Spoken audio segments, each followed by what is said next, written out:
review. The book, to start with, is Lightlark by Alex Aster. I wanted to read this book because, one, I was intrigued. Two, kind of jealous. I was intrigued because the author is like 20 odd years old, and I'm jealous because the author's 20 odd years old. I wanted to know how good this book was. Is it worth the hype? I found her on TikTok. All of a sudden, she's super successful. She has a movie deal. There's a second one coming now, and this was a book she wrote in college. So if I want to feel shamed, she succeeded in making me feel like something of a failure. What is this book? What's so great about this book? I was intrigued because I couldn't figure out if this was a self-published book or if this was a traditionally published book. And I think it started out as self-published. At some point it got discovered. So at least the second book is going to be traditionally published.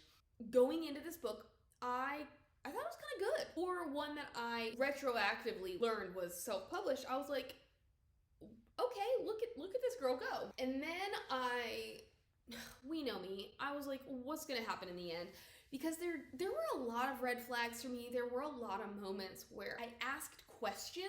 We know I love to ask questions. We know that is what informs my opinion. When I start to say why, don't get me wrong, you should say why. Every author should raise questions that they will then answer. A successful book answers them in a timely manner and doesn't make you feel like it's incomplete. Whereas an unsuccessful author, it feels like it's just their plotting and their structure. They put things in there because they want them in there, not necessarily because they need to be in there, or not because they have a good answer for it. This one towed that line. I found myself being like, why is this important? What's going on here? Sometimes I would get my answers and sometimes I wouldn't. Hers were not like blaring red flags, but it struck me as odd. Fast forward to, I just want to know what's going to happen because I started to disconnect and get disinterested. You guys, come on, please help mama out. I need people who actually review books and give me a summary. Don't just give me high level. I want to know what's happening. Don't just be like, here's the dust jacket, and then I thought it was a great book. That does not help me. I finally found this one girl. I'm going to try to link her, and I thought she was hilarious. She reminds me of me, actually. Very humorous, but on the whole, negative. I'll admit to it. I agreed with her in certain respects. So all of those little flags that I had that I was like, maybe Beth, you're going crazy, because when I read enough books and I dislike enough books, I start to think it's me, not necessarily the book. I was like, all right, Beth, don't ask these questions. Don't have your flags raised. And then she reiterated all of my questions. And I said, okay, so it's not me. She absolutely hated this book. She thought it was one of the worst things she's ever read. I didn't think it was that bad. I've read a lot worse books than this. If you want, I can just list them off. I can include all my links. She did have some really good points about the necessity of certain things, characters, or that the plot wasn't that tight. At first I was like, I don't really agree with you. But the further I got into this book, the more I realized she was completely right. I am slightly impressed by this book and by the writing because it does come across as more professional than a lot of other self-published authors I've read, but at the same time, you can see where she just starts to meander, and you ask yourself, what's the point? Anyways, to the actual summary, this universe that Aster has created is made up of a number of individual realms. At one point, all these realms had been united as one, and that would have been Lightlark. Things started happening, like a curse descended, and some of the realms branched off or broke off. Some people decided to stay, like the rulers decided to stay. There are 6 realms: Sunlings, Skylings, Moonlings, Starlings, Wildlings, and Nightshade. I did think that was weird that she would have them all as Aline and then Nightshade. The first thing that really caught me off guard was I could not keep all of these rulers straight. I could not keep straight what their powers were, what their curses were, because it was an overload of information in the beginning. Our main character, though, is this girl named Isla Crown. I don't know if that's how you pronounce her name. That is how the narrator pronounced it. Do I regret buying the audiobook for like $5? Sort of. But anyways, that is how she pronounced it. I thought she did a good job with her narration. That's beside the point. Isla is a wildling, and the big secret about her is her people are cursed because the women turn against the men that they fall in love with and will kill them. Her mother was the queen. She fell in love with a man, and then he killed her before she could kill him. I forget, he either committed suicide or he was murdered himself. Anyways, both parents are dead. Because the mother did not kill him, Isla had no powers. So this is her secret. This is what has kept her locked in a tower like Rapunzel her entire life, and having to learn skill sets that will keep her alive because she can't rely on her magic. She is raised by two guardians, which I don't remember their names, and I think one is Tara and one is something else. It doesn't matter. There's a prophecy that says the realms can reunite under certain circumstances. But the premise of the book is that every century, Lightlark appears for something that's called the Centennial, which is kind of like a tournament, almost like the Hunger Games, and it lasts for 100 days. The 6 rulers will have to come together to fulfill the prophecy, and the prophecy includes one ruler dying. Back to my point, what this reviewer said, and I agree with her in retrospect, is that basically what we are promised from this book is never followed through with. It says, every 100 years, the island of Lightlark appears to host the Centennial, a deadly game that only the rulers of 6 realms are invited to play. The invitation is a summons, a call to embrace victory and ruin, baubles, and blood. Each ruler has something to hide. Each realm's curse is uniquely wicked. To destroy the curses, one ruler must die. Isla Crown is the young ruler of Wildling, a realm of temptresses cursed to kill anyone they fall in love with. They are feared and despised and are counting on Isla to end their suffering by succeeding at the Centennial. To survive, Isla must lie, cheat, and betray. What I think was the point that hit the hardest is that one, Lightlark is accessible. It doesn't appear, and I'm just going to read what she said because she says it better than I could. It's not uniquely magical. It doesn't summon them. There is no game. There is no contest. It is not deadly at all. The 6 rulers are not all hiding something, and each curse is far from uniquely wicked. A ruler dying to break the curses is not even the prophecy, which, I don't know, one ruler must fall. I do feel like that is what it intimates. To this reviewer's point, she says that yes, Isla lies, but can you cheat when there's no game? And how does she betray somebody? She doesn't. She gets betrayed, but I was fully behind Isla when we first started. I liked the idea that she could not rely on a magical source, which meant she needed to have a talent. She needed to have a skill set. But honestly, outside of one instance where she has to swordplay, she displayed no kind of talent. She was extremely gullible. I thought she fell in love way too quickly. Although I did think that Aster did a pretty decent job with the romance aspect, this girl disagrees, but at least conveying the sense of lust and desire, and I felt like there was a little bit of romantic tension every now and again. I thought Isla was kind of weak.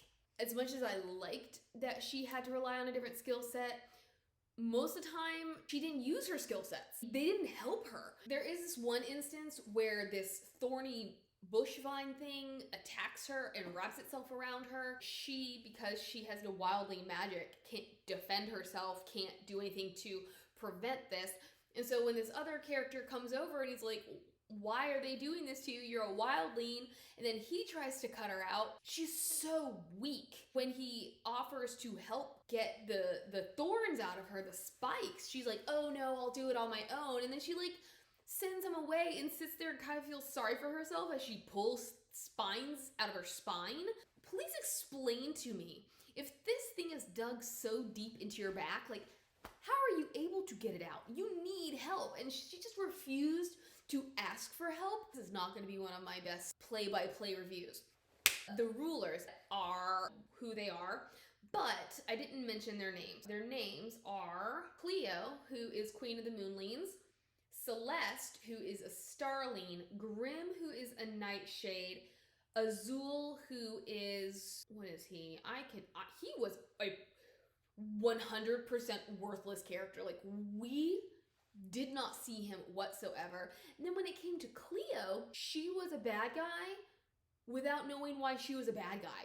The entire book, Isla suspects her of being behind the curses, of being the one who's trying to kill her. We didn't see her at all. So I don't know where she was getting her suspicions from. Cleo was mean to be mean, but we had no confrontation. We had no actual factual evidence. Like, I don't mind assuming that the mean character is the bad guy, but at some point, I want us to actually see this character. I want to know what this character's motivations are. And that is something that Isla continues to question is, why would Cleo do this? Why would Cleo do this? Azul is a Skyline. The Sunling is Aro. At least that's how the narrator pronounced it, but it's O-R-O. So it could be Oro because one of his powers is turning things to gold. So in some ways, I felt like Aster was really uncreative. Oro, gold, Celeste, the sky, or the stars, Isla, crown, like, why? Apparently she's the only person in this whole novel that has a last name. Isla for wildling because they live in the wild. They are a shunned community. They're off on their own island. Azul for sky. This was one of my first questions. Isla has this thing called a star stick. My first question is, what is a star stick? I understand it's a teleportation device. We don't know how she got it. Apparently it came down from her mother, but I'm like, this is definitely not a wildling creation. So where did it come from? And why did Isla not ask that question? Why did she not say, how did my mother get this? You know what? I would have accepted that it had been passed down, but it was a secret. Nobody knew she had this star stick. So using this star stick, she ends up meeting Celeste. Celeste becomes her best friend. One of my first questions / suspicions was, is Celeste pretending? We don't know anything about Celeste. We don't see Celeste. Celeste seems to be really one note, but for me, I can understand why Isla wants to be friends with Celeste because she's been locked away by herself her entire life. But Celeste, I have no idea why she would want to team up with Isla when the whole point is they're going to have a Centennial and they're going to try to kill each other. So why befriend your enemy? To me, it's very Hunger Games where these are your enemies. They do have to have an alliance at some point. I thought this book took way too long. So it's supposed to span 100 days. Even skipping days, which I thought, like, there were things that she needed to accomplish that I was like, why are you waiting? Why are you not working at it day after day after day? I don't get it. Their whole plan, I guess maybe something that bonded them together was that they were the youngest.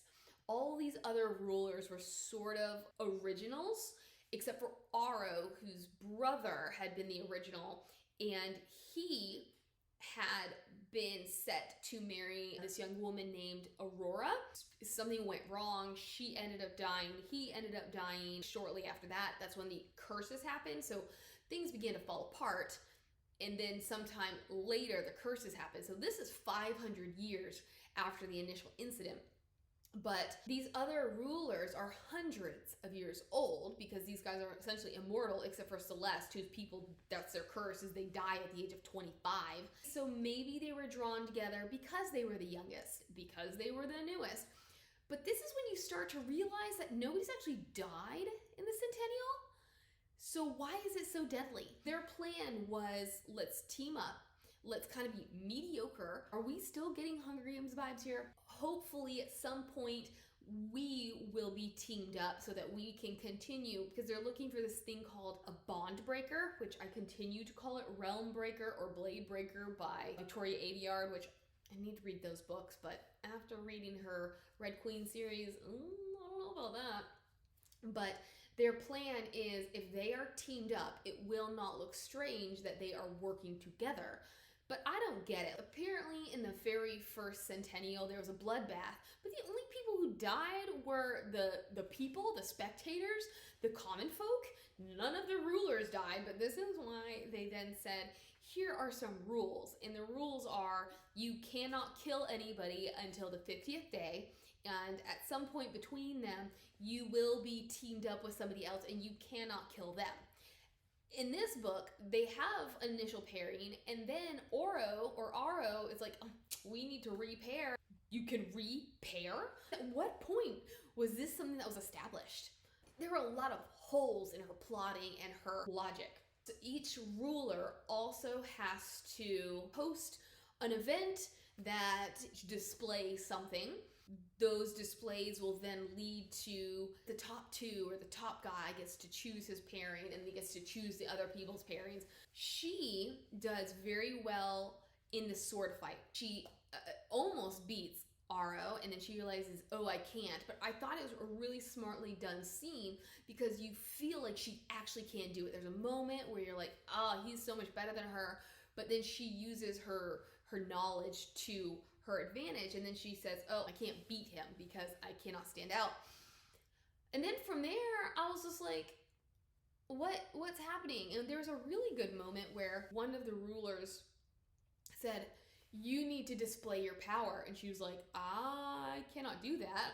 And so I thought it was a really great moment of tension and suspense. She always has weapons on her of some sort, and I guess she had like a throwing star as a hair clip.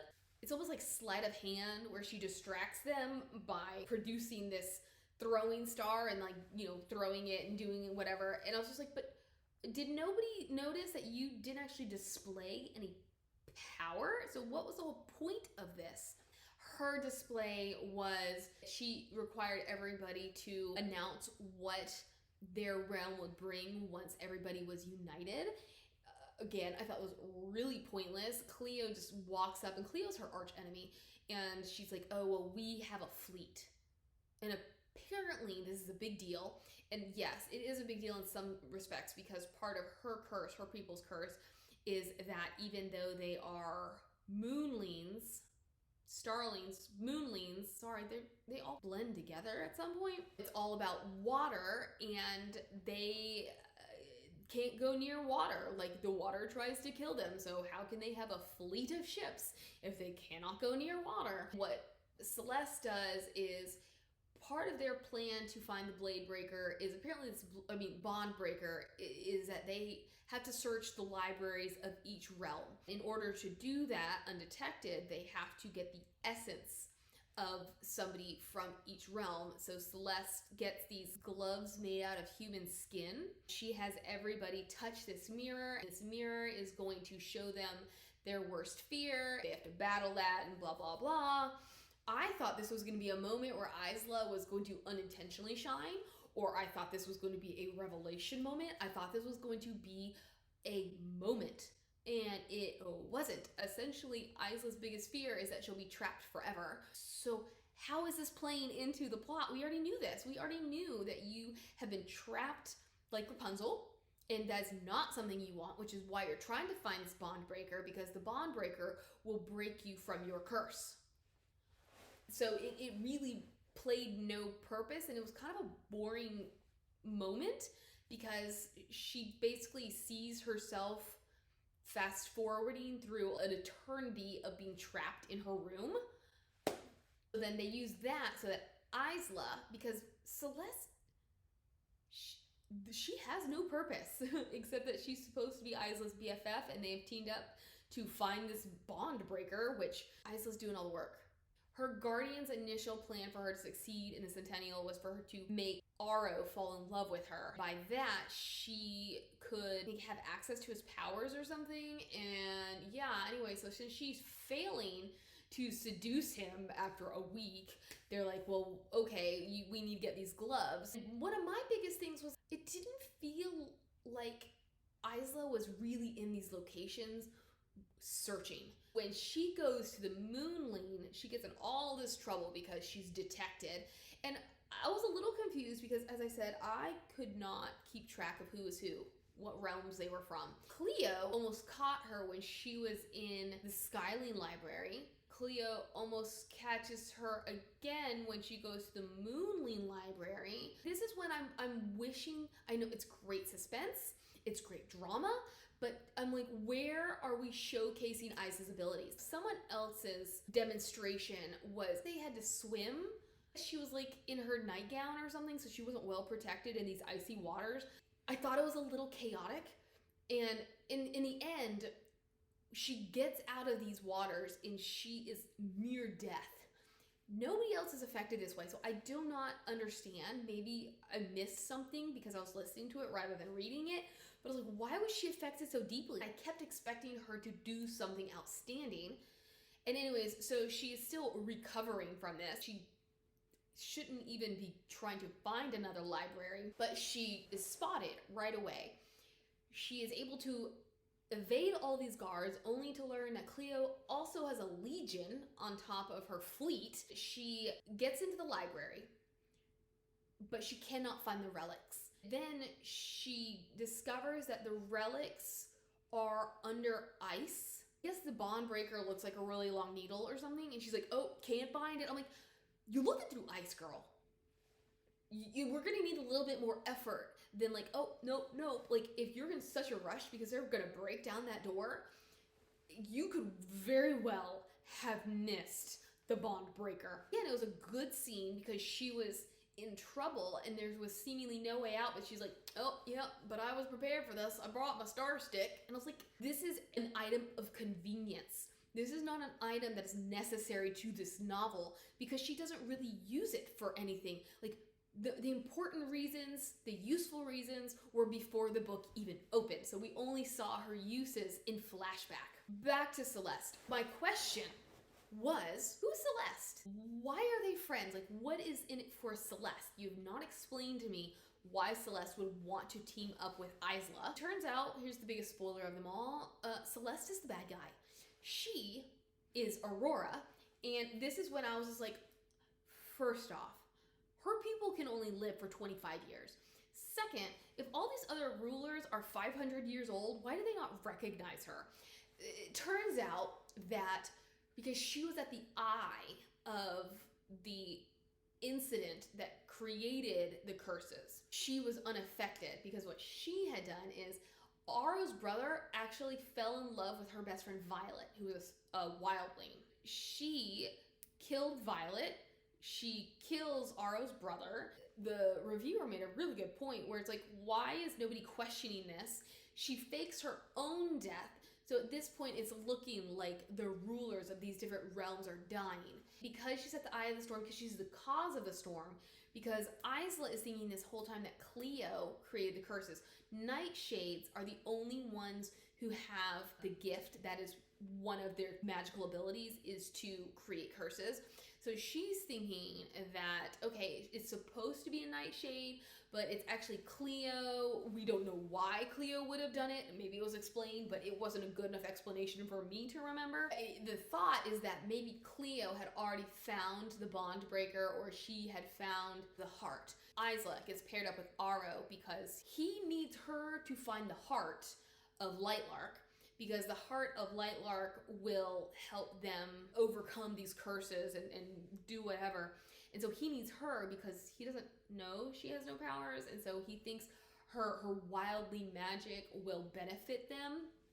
And so this is how she's like, well, maybe Cleo actually got hold of this heart and she tried to wield it, and that is what caused all the curses. No, it was Aurora murdering her best friend out of jealousy and then killing Aro. What has to happen is, so we two love interests for Isla, Aro and Grimm. She has all these physical feelings towards him and these erotic dreams. And what we learn is that she and Grimm had actually been in a relationship together. And this whole time, we are extolling her pure white virtue, if you get what I'm saying. How she's never even kissed a guy, how she's never even had the chance to be around guys because she has been locked in her tower. Like, this is super twisted. I know I'm not going in a straight line here, and I'm just not going to be able to. Aurora kills Violet, kills Aro's brother. For some reason, Aurora, in her anger, seduces Grimm, so they do some hanky-panky. He somehow meets Isla 500 years later, and they fall in love. But Aurora convinces him that he needs to, because one of his gifts is he can erase memories.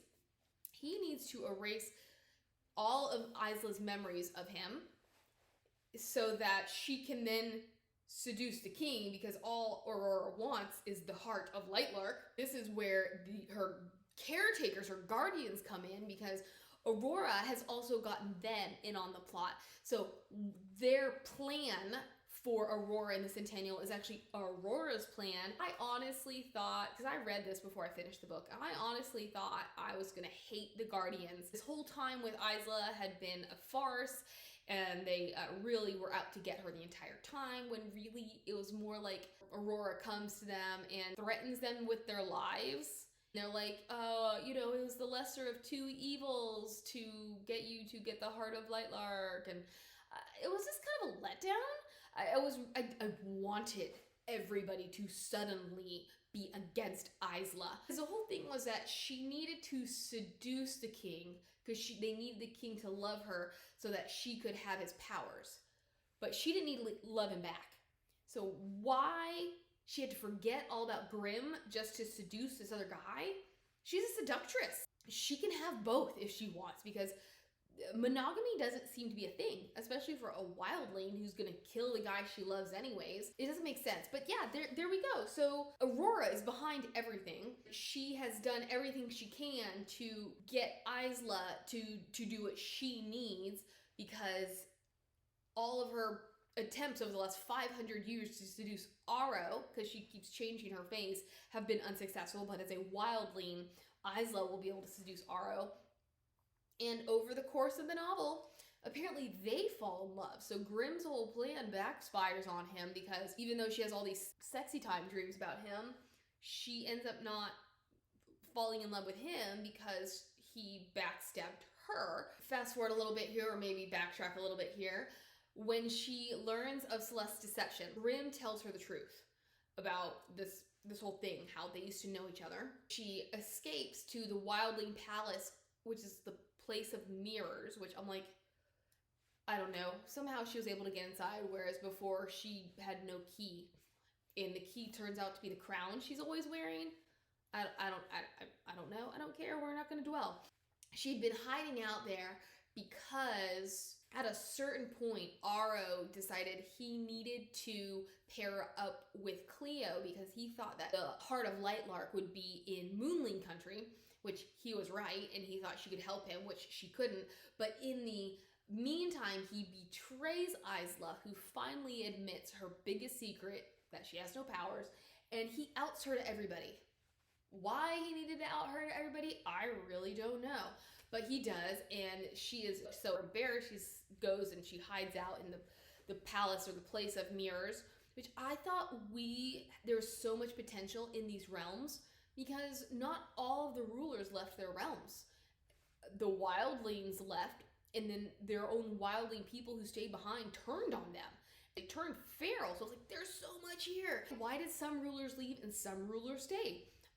If a Lightlark appears every 100 years, where is it when it's not there? So what are these other rulers doing? Are they in a state of stasis?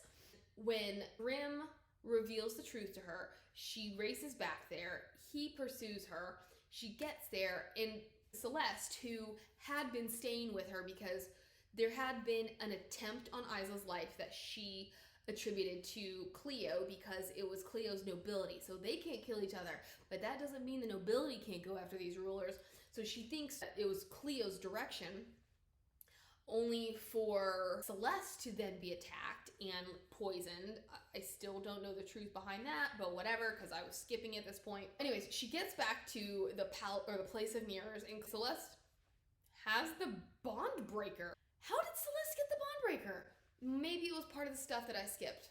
We'll never know. Celeste then is like, I've got the bond breaker, we need to prick our fingers. She pricks her finger, and then she pricks Isla's finger, which drains Isla of her power, which I'll get into that in a second, as well as the powers of Sunline and Nightshade, because Aro and Grimm are in love with her, and so therefore she has their hearts, ergo she has their powers. Somehow we also get Azul's power. I don't know. Now Isla has got to defeat Celeste, and by doing so, by murdering her best friend, it mirrored the original sin, which was Aurora murdering Violet, and now every curse is broken. Isla has the power of everything because she used the Heart of Lightlark, which apparently there were hints, there were foreshadowing, because she would talk about the sun looking like a yolk, and she would talk about the moon looking like an egg, and then there was this bird that wouldn't leave her alone, and she thought the bird was Cleo's spy, and she realized no, the bird was trying to show her the way. Why he would want to show Isla the way, I do not know. She and Aro discover the Heart of Lightlark, and she somehow comes into the possession of the Heart of Lightlark while she is being drained of her power by Celeste. She uses that, she defeats Celeste. Now she is all powerful. What Celeste reveals in all of this is that Isla was not powerless. Actually, she was probably the most powerful of everybody, because her dad was not just any guy. Her dad was a Nightshade. He was like the top general underneath Grimm's father in the army. He used his powers to suppress the mother's urge to murder, only for them both to be killed by Aurora. And something about the Nightshade magic dampened the Wildling magic, but she actually had both magics. I don't understand, except for the fact that her memory was wiped, and because of all this plotting, I guess her guardians and people knew, so they could have told her how to access her power, but they never did. So like, at what point were these guardians touched by Aurora so that they would betray Isla? She was at least old enough to be doing the hanky-panky with Grimm all the time. So she has Wildling and Nightshade abilities, so she's exceptionally strong. I'm like, nothing? Like, it's not even like in Harry Potter where he makes mysterious things happen when he has extreme emotions. Like, she has nothing? How did one dampen the other? There was so much left unsaid. We end with basically both her and Aro being bewildered that they're in love. Anyway, this book was it started out strong-ish, but the further we got into it, the less things seemed to make sense to me.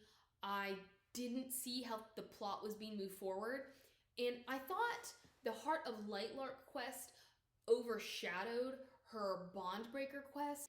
I felt like that was the more important of the two, because that's the one that we were invested in first. It kept reminding me of Harry Potter and the Deathly Hallows, where they were trying to find the Horcruxes, and then all of a sudden he gets sidetracked by the Hallows, but he has his friends being like, look, Horcruxes, Horcruxes, Horcruxes. So while he is kind of fixated on the Hallows, he is still following through with his original plans, and it just so happens along the way he solves both mysteries.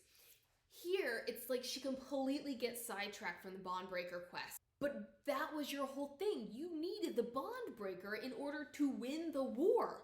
In order to succeed in the Centennial, you needed to be broken from your curse so that you could access your powers, and all of a sudden we don't care about that anymore. We are more invested in the Heart of Lightlark, which you don't even understand. I don't even understand.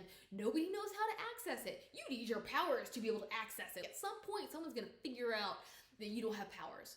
It was frustrating. I thought she tried to do too much without doing much at all. She had no driving forces. It really became more of two love interests. And who is Isla gonna choose? I wouldn't really recommend this book. Don't expect too much. There we go. Bye.